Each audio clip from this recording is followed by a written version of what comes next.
유튜브로 읽는 박정희 전기 4권 5.16의 24시 무식한 사람과 무능한 사람.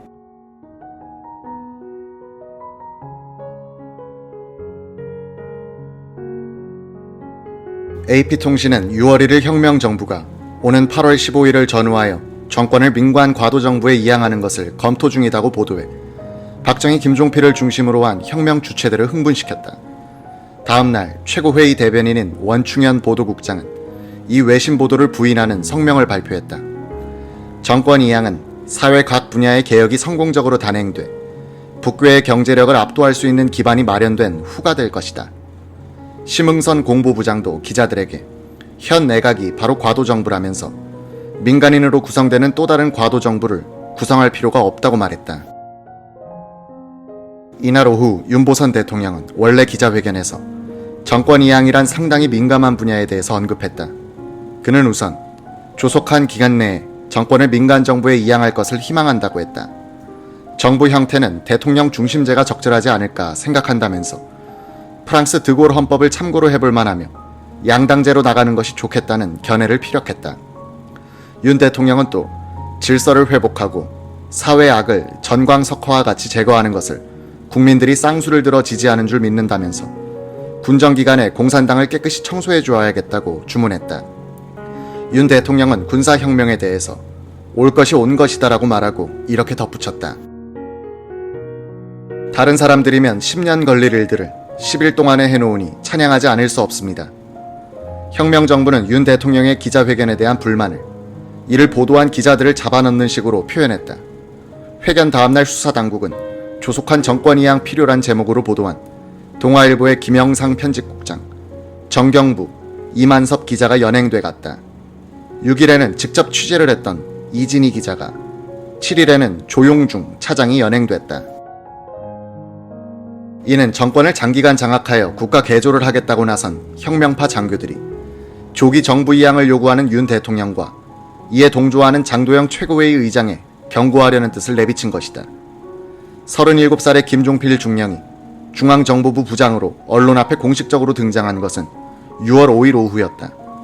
최고회의 본회의실에서 그는 내외신 기자들을 모아놓고 5.16 혁명 비화를 털어놓고 혁명 정책의 기조를 밝히는 등 실력자로서의 면모를 과시했다. 그는 혁명 비화를 설명하면서 4.19 혁명 직후에 8기생 중심 정군운동을 뿌리로 하여 이야기를 전개해 나갔다.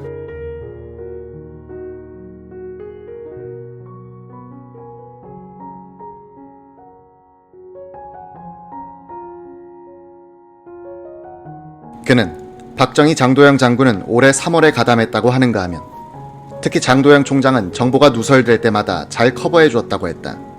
듣기에 따라서는 자신이 혁명의 총기획자이고 박정희는 추대되었을 뿐이라는 느낌을 줄 정도였다.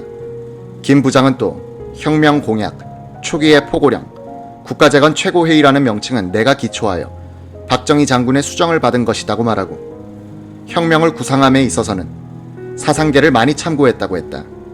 그는 이어서 원래는 내각을 구성할 때 45세 이하로 하려고 했었다고 말하고 경제정책에 대해서도 언급했다. 궁극적인 목표는 자유시장 경제 체제이지만 거기에 이르기까지 또 혁명 직후의 혼란을 수습하기 위해서 일정 기간은 계획경제의 단계를 거쳐야 할 것으로 생각한다. 국정의 전반에 대한 30대 젊은 장교의 소신피력은 많은 기자들에게 깊은 인상을 줬다. 김 부장은 이번 혁명을 성공시키는데 든 자금의 총액은 860만 환에 불과하다고 털어놔 기자들을 웃겼다. 그는 박정희 장군이 자신의 처산촌임을 공개하기도 했다. 임시헌법인 국가재건 비상조치법이 공포되고 장도영 의장이 국방장관과 육군참모총장직을 내놓고 박정희 부의장이 최고회의 상임위원장을 겸직한 것이 6월 초. 이는 장도영의 무력화를 의미했다. 새로 육군참모총장에 임명된 김종호 장군과 송효찬 국방장관은 박정희, 김종필 세력에게 도전할 사람들이 아니었다. 두 사람 모두 혁명 주체 젊은 장교들에게는 한때 정군 대상으로 여겨졌던 인물이었다. 혁명 주체 세력 안에 장도영의 처지를 동정하는 장교들은 몇 있었으나 그를 지지하거나 충성을 맹세할 장교는 한 사람도 없었다. 장도영 자신도 박정희와 김종필의 독주에 불평을 할 정도였지 지지 세력을 규합할 권력 의지가 없었다. 실권 없는 최고회의 의장 장도영은 조기 계엄 해제, 조기 민정 이양, 과격한 농어촌 고리채 정리의 완화, 무리한 부정 축제 처리의 완화 등을 주장하는 등 온건한 조치를 강조했으나 그때마다 청년 장교들에 의하여 무시당했다. 6월 8일 그는 박정희 부의장을 불러 나는 의장직에서 물러나겠다고 선언했다. 최고회의 의장은 계엄사령관인 육군참모총장이 맡아야 합니다. 장도영은 그러고는 중앙청 총리실에서 기거하면서 내각 수반직만 수행하기 시작했다. 총구로서 정권을 탈취한 군인들은 차츰 사회가 안정을 되찾으면서 새로운 논리가 적용되는 시대가 전개되고 있음을 느끼기 시작한다. 대강 그 기점은 5월 18일이었다. 이석재 중령은 정권 탈취가 일단락된 날에 감회를 이렇게 적었다. 5월 18일 아침 나는 참으로 오랜만에 여유 있는 마음으로 육군본부 뜰락을 산책했다. 나뭇가지에서 파란 새싹이 돋아나는 모습, 풀 한 포기의 생명력에 가슴 벅찬 희열을 느꼈다. 산천 초목이 그토록 아름답고 신비로울 수 없었다. 새로운 정권도 새로운 생명체처럼 새로운 생리와 조건을 가진다. 18일까지가 정권을 물리적으로 뒤엎는 혁명의 시간대였다면 그 뒤로는 국가 관리의 시간대였다. 혁명의 시간대엔 돌파력과 결단력을 가진 사람들이 필요했지만 관리의 시간대에서는 관리 경영 능력이 필요했다. 김종필, 이석재, 오치성, 장경순 같은 장교들이 그런 관리 능력의 소유자로서 달라진 무대에서도 계속해서 영향력을 유지해간 사람들에 속한다. 머리는 없고 용기만 있었던 장교들은 새로운 시대에 적응하지 못하고 밀려나고 도태됐다. 대한민국을 접수하여 장관직에서 경찰서장 자리까지 주요 직책을 거의 몽땅 차지한 군인들에게는 또 다른 경쟁 시대가 열린 것이었다.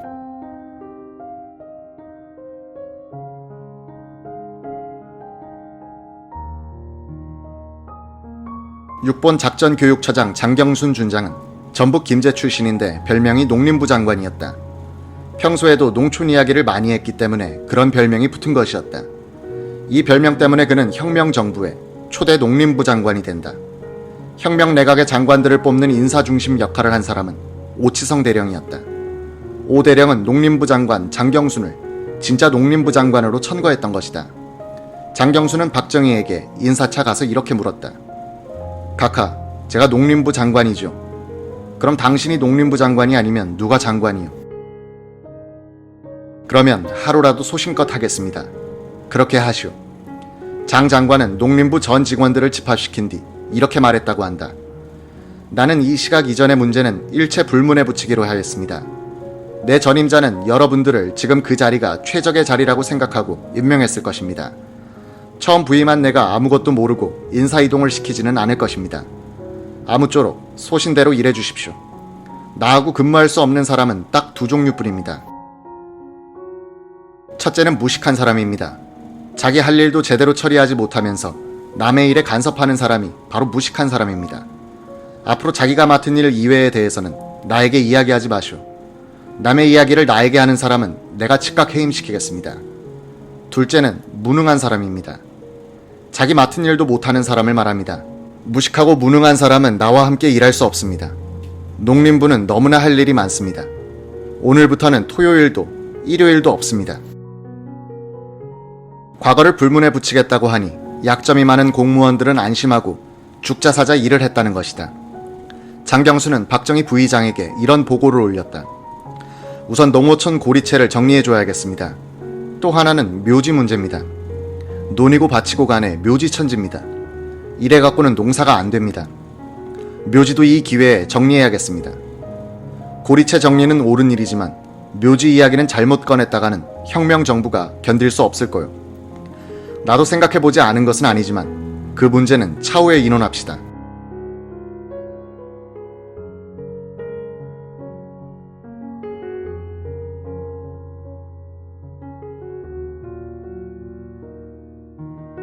장경수는 8기 특별기 출신이자 한때 전북중학교에서 함께 교편을 잡았던 적이 있는 김기봉 중령을 장관 특별보좌관으로 임명했다. 김기봉은 군인의 눈으로 본 당시 공무원 사회의 실상을 이렇게 회고했다. 당시 공직사회에는 대학 졸업자도 많았지만 그들이 배운 지식은 잘 실천되지 않고 있었습니다. 저는 귀납법과 연역법을 군대에서 배웠습니다. 정보 수집을 하여 적정 판단을 내리는 과정은 귀납적입니다. 몇 가지 상황을 상정하고 그 중 하나를 고르는 과정입니다. 이것이 행정 실무에도 그대로 적용되고 있었습니다. 그와 반대로 하나의 정책을 세워놓고 그 목표를 달성해가는 과정은 연역적입니다. 군의 작전 계획 등 모든 계획이 연역법의 논리에서 파생된 행정기법입니다. 민간 분야의 낙후성은 놀랄 일도 아니었습니다. 장교들은 미국 유학을 다녀와서 선진화되어 있었던 반면에 민간 분야는 그런 행정경영 교육을 받을 기회가 없었습니다. 한국군은 미국의 우수한 행정학자들이 모여 만든 군사행정기법을 전수해 이를 토대로 전쟁을 치르고 양병을 해가던 시절입니다. 보고서를 작성해도 일목요연하게 강조할 부분을 제목으로 뽑곤 했지만 농림부에 와보니 온통 미사역으로 장식된 문장 속에서 무엇이 강조되고 있는지 알기 힘들었습니다. 타자기를 활용하지 못하고 먹지를 밑에 받치고 쓴 복사 문건들은 발해져 무슨 글자인지도 모를 지경이었습니다. 우선 타자기를 보급하고 배우도록 권장하기 시작했습니다. 장관들은 내각회의를 하기 전후에는 박정희 부의장에게 들러 보고를 하곤 했다. 박정희는 꼼꼼한 것까지도 따져 묻는 바람에 업무가 폭주했다. 이석재 최고회의 법사위원장이 건의했다. 각하, 사소한 것들은 내각의 일이 마시죠. 그 시간에 다른 큰 일을 하시거나 좀 쉬십시오. 알아, 내가 지금 업무를 파악하느라고 그래. 박정희는 착실한 학생처럼 국정을 공부해가기 시작한 것이다. 박정희의 이런 자세는 다음 해를 넘기면서 풀어지는데 그때쯤이면 국정의 흐름을 대강 파악한 단계로 접어드는 것이다. 박정희는 장기 집권 때문에 죽기 전에는 국토개발 등 국정 전반을 한 손에 잡은 것처럼 환하게 파악해 장관들의 기를 죽이곤 했었다. 실정법의 질서를 무너뜨린 군사정권이 건국 뒤 가장 큰 법률 정비를 단행하여 우리나라의 법치에 실질적으로 기여하게 된 경위는 이러하다. 최고회의 법사위원장 이석재는 군정을 뒷받침할 입법 활동을 하다가 깜짝 놀랐다. 대부분의 법령이 우리말로 번역되어 있지 않고 조선 총독부 시절에 쓰던 일제의 법령과 미군정 법을 그대로 쓰고 있었다. 광복된 지가 16년, 한글 전용법이 만들어진 것이 1948년인데 자기 나라 말로 된 법령집이 없다니 이게 무슨 주권국가인가 하는 한탄이 나왔다는 것이다. 대한민국을 일본어와 영어로 된 법률로 다스리다니 하는 울분이 솟은 이석재는 즉시 개혁에 들어갔다. 박정희 부의장에게 실정을 보고하니 깜짝 놀라는 것이었다. 지금까지 대한민국을 조선 총독부의 법률로 운영해왔단 말인가. 나라가 어찌 되려고 이 모양이었던가. 통탄할 노릇이군.